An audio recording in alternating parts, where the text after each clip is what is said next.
하나님은 우리 아버지십니다.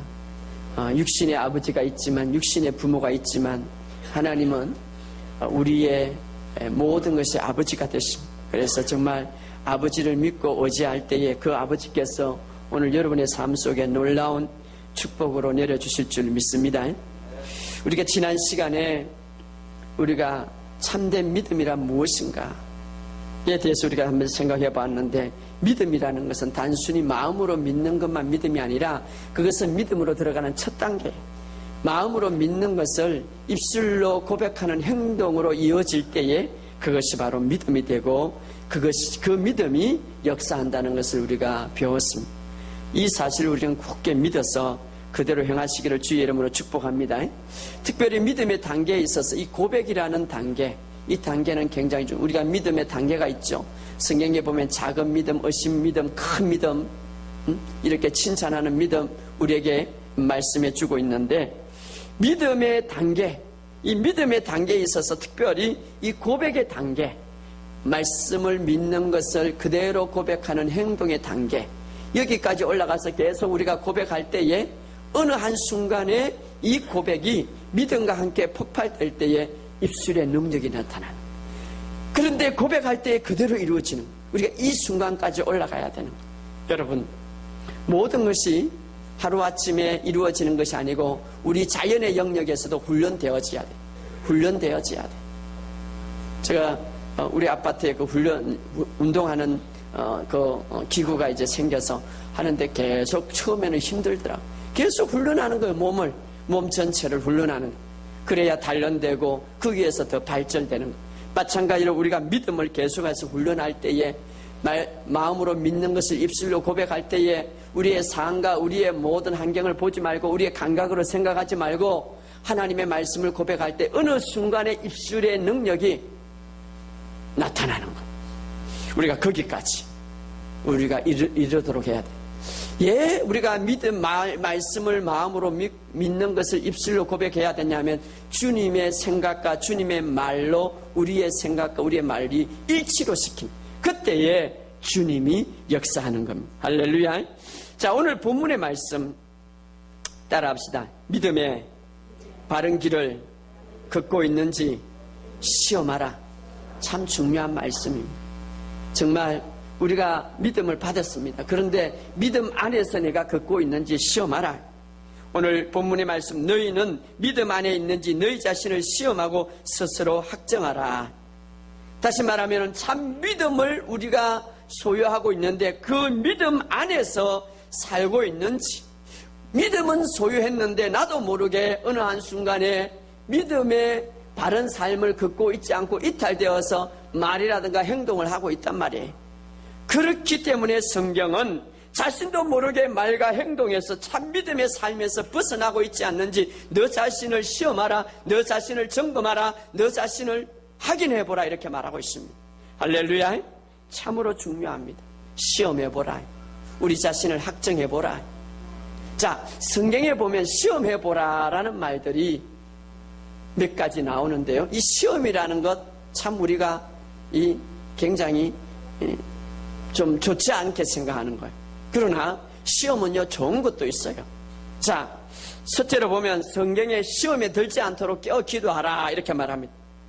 자, 우리가 실수함으로, 우리가 잘못된 결정함으로, 우리가 잘못된 말함으로, 잘못된 행동을 통하여서 때로는 마귀에게 문을 싹 열어줌으로 이 마귀가 시험을 갖고 오는 때가 있어요.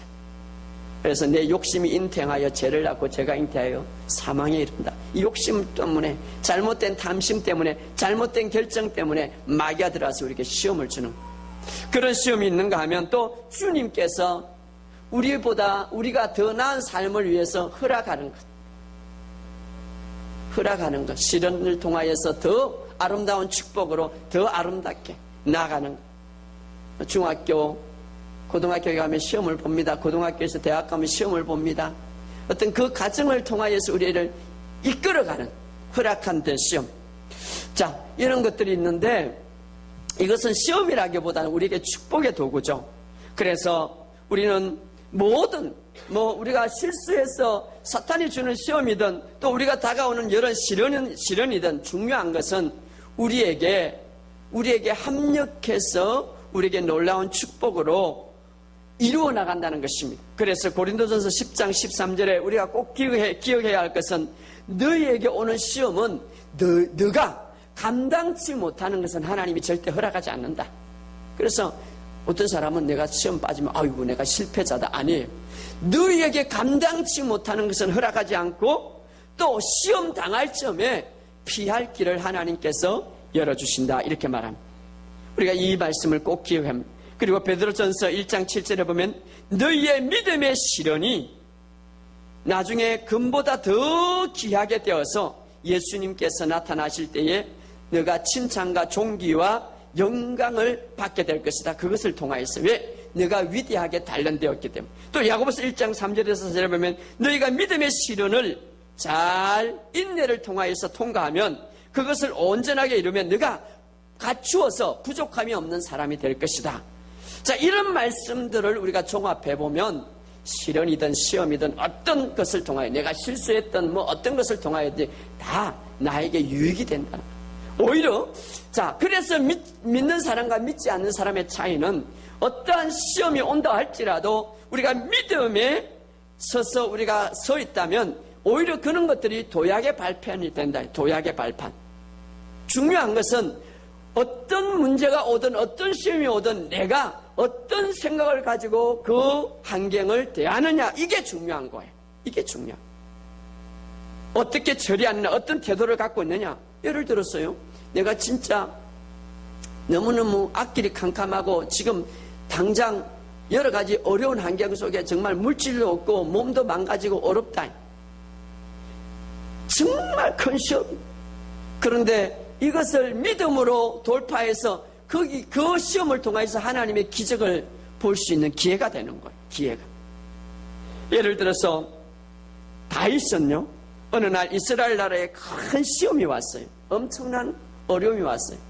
정말 엄청난 고난과 두려움이 왔어요. 그 당대의 세계 최고의 강대국인 블레셋 나라가 골리앗을 앞세우고 딱 이스라엘을 쳐들어왔잖아요. 그때의 이스라엘은 이제 막막했어요. 왕도 두려워하고 군인도 두려워하고 요즘은 며칠 만에 끝나지만 그 당시에는 그런 무기가 없어서 칼이나 창이나 말을 통하여서 하기 때문에 몇 달을 걸리죠. 그런데 이스라엘은 너무나 두려웠어요. 이스라엘에게는 큰 시험이었어요. 그런데 믿음의 사람 다윗은 그 이스라엘 전체가 시험에 빠지고 전체가 두려움에 있어도 다윗은 그것을 통하여서 자기가 성장하는, 자기가 어떻습니까? 성공하는 발판이 됐다니. 성공하는. 내가 이 모든 이스라엘 사람들 왕까지 두려워하고 벌벌 떠는 그때에 이 다윗은 그것을 통하여서 내가 하나님의 기적을 볼 때다. 이때야말로 하나님의 살아계심을 나타내 보일 때다. 그래서 내가 오늘 전능하신 하나님의 살아계심을 내게 보여주겠다. 그로 인하여서 골리앗을 죽임으로 온 이스라엘 전 국민이 다윗을 알게 된 거예요. 할렐루야.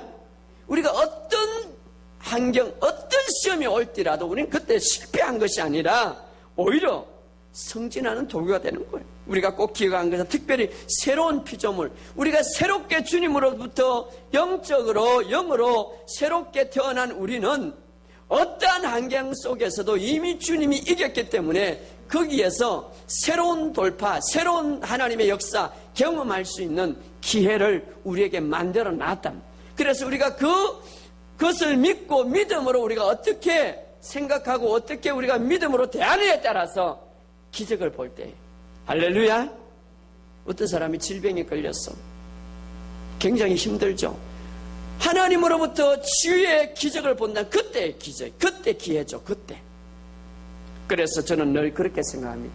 굉장히 어려운 환경이 왔다.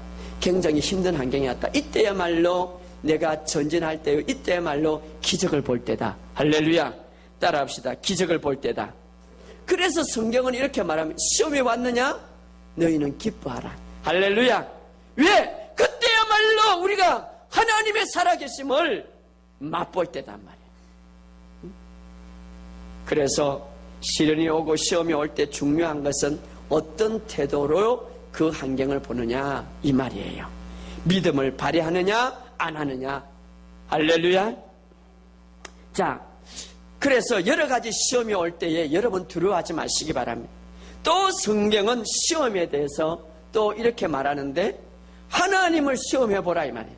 성경 딱 한 구절에 하나님을 시험해보라. 여러분, 우리가 하나님을 시험한다는 것은 이거 있을 수 없는 거예요. 하나님을 시험한다는 것. 피조물이 창조자, 전능하신 하나님을 감히 시험해본다. 이것은 있을 수 없는 거예요. 그런데 성경에 보면요, 너희는 시험에 들까 조심하라. 여러 가지 이런 또 시험도 있지만 또 성경의 한편으로는 하나님을 시험해보라. 우리 한번 찾아봅시다. 무엇을 하나님을 시험해보려는가? 우리 말라기서 3장 10절에 한번 읽어봅시다. 하나님을 시험해보라고 했는데 말라기 3장 10절. 자, 우리 다 같이 읽겠습니다. 시작. 만군의 여호와가 이르노라. 너희의 온전한 11조를 창고에 들여 나의 집에 양식이 있게 하고 그것으로 나를 시험하여 내가 하늘의 문을 열고 내게 복을 쌓을 곳이 없도록 붙지 아니하냐 보라. 여러분, 이 한 구절 하나님께서 이렇게 말합니다. 너가 11조를 드림으로써 나를 한번 시험해보라. 하늘의 문을 열고 내게 복을 부어주지 않겠느냐. 내가 한번 시험해보라. 이것은 뭡니까? 내 이름으로 내가 전능하신 하나님이 하지 못하는 것은 거짓말이죠. 내가 전능하신 하나님 나의 이름으로 내가 너에게 말한다. 내가 너를 한번 시험해보라. 내가 온전한 11조, 여기 보면 온전한 11조를 창고에 들여, 하나님의 창고에 들여 내가 그럴 때에 너에게 복을 주지 않냐냐. 한번 시험해보라. 하나님을 시험해보라. 11조에 관해서.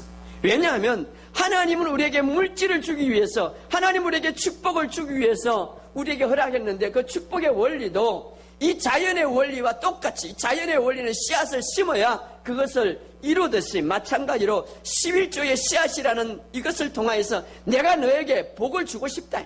왜? 내가 공급자이니까. 그러므로 나를 한번 시험해보라. 시험해보라. 이 11조는 자연의 법칙과 같죠. 여러분, 옥수수를 거둘기 위해서는 옥수수의 씨앗을 심어야 돼. 그러나 거둘 때는 어떻습니까? 한 알의 옥수수가 한 나무로 이루어져. 한 나무는 한 5개 정도 열린대요. 한 옥수수가 한 400개 정도 열립니다. 한 2000개가 열리는 한 알, 작은 한 알을 심을 때 2000개. 그렇다면 자연의 법칙이 이렇다면 너희들이 하나님 앞에 내가 하나님의 공급자임을 인정하고 하나님 앞에 온전한 11조를 들을 때 내가 하늘의 문을 열고 축복해 주지 않느냐. 나의 이름을 걸고 내가 내게 말한다. 이 말. 나를 시험해보라. 나를 시험해보라. 그래서 신학신강에 고린도후서 9장 10절에 보면 씨 뿌리는 자에게 씨앗을 공급하시는 분이 너희 뿌린 씨앗을 번성하게 할 것이다. 우리가 뿌린 씨앗을 번성하게 한다. 번성하게 한다. 누가? 하나님께서. 이것은 바로 하나님께서 자신의 이름을 걸고 시험해보라. 놀라운 것이죠. 만약에 우리가 하나님의 이름을 걸고 자기가 하나님께서 말씀하셨던 것을 우리가 했는데 하지 않으면 하나님은 거짓말이죠. 우리가 이러죠. 내가 진실을 말할 때 나 진짜 내 이름을 걸고 이야기한다. 내 이름을 걸고 전능하신 하나님의 이름을 한번 시험해보라. 한번 시험해보라. 또 이 말씀은 어떻습니까? 이 말씀은 하나님의 말씀이 이루어지지 아니하냐. 너가 한번 시험해보라.